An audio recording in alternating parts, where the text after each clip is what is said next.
Muri kufarira uko? Yebo. Munenzarira uko? Makadiko mai muringisi. Aiwa tinotenda zvikuru. Sadza rakugadziwa kuti ridyiwe. Chakanaka. Kotse waifananidzwe. Chakanaka. Kotse waifananidzwe. Saka nguva ino tira kuisiya kuna director wedu Mr. Obed Luciano kuti vatipakurire mashoko avainawo. Mushure mavo tichazokuzivisai mamwe mashoko akakosha zvakare. Saka mushure mekunge Mr. Luciano vataura, tozodya chikafu, then tozotaura mashoko atauya nawo kuno pamusoro pekutaura kwavo Mr. Luciano. Toda kuzivisa varimi vedu kuti iye murume wamuchaona achitaura uyu ane ruzivo rwakanyanya pamusoro pefodya. Saka nokudaro executive yedu yakawirirana kuti aiwa Mr. Luciano Chimbo vaendesai vanotenga fodya vachibatsirana na Mr. Hwande pamarondera. Saka Mr. Luciano vamuchaona vachitaura pano ndiye achazange ari mumwe mukuru wemabhaya enyu anenge achitenga fodya. Pakadi papo. Yes. Chakanaka. Kotse waifananidzwe. Muri kufarira uko? Amen. Amusi kutamba wani mimi. Mana nzara. Poto dziri kugadzirwa dziri kuuya. Yes. Vanga vanoda kumbojaiva. Muri paropo? Yes. Votaura here kana kuti mambojaiva? Ha? Votaura mozojaiva? Tinotenda Mr. Luciano.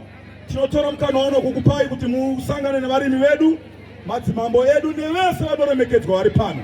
Regai tisiye nguva kuna Mr. Luciano atore mukana uno. Sanitizer. Fanikile mimi.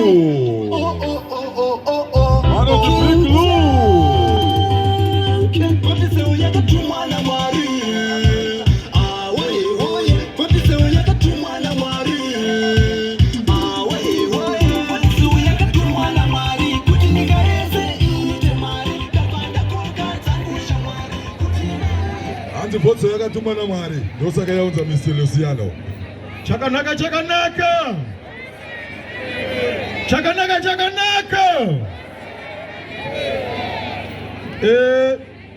Kutanga ndinoda kutenda Mwari atipa nguva inoi nekutisanganisa. Ndabva ipapo ndinoda kutenda Chief Shoshe vanotungamira dunhu rino ratiri nekuti madzimambo anogadzwa naMwari naika.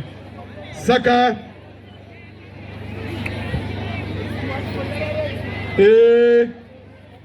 ngatitererei nekuti tava kuzopangana.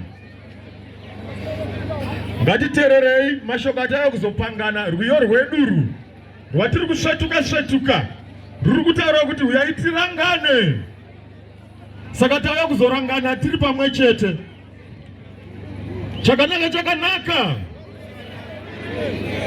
Sekutaura kwatinoita mafield days akasiyana. Tikabvunza makurukota ari pano apa kwashoshe. Makurukota achipi shoshe nemasabhuku vechikuru vari pano apa. Izvi zvakamboitwa here mudunhu menyu nemakambani efodya? Masabhuku ari pano, makurukota achipi shoshe. Izvi zvatiri kuita pano zvakamboitwa here kumashure kwatakabva uko? Right. Tichakadaro kwatiri ikoko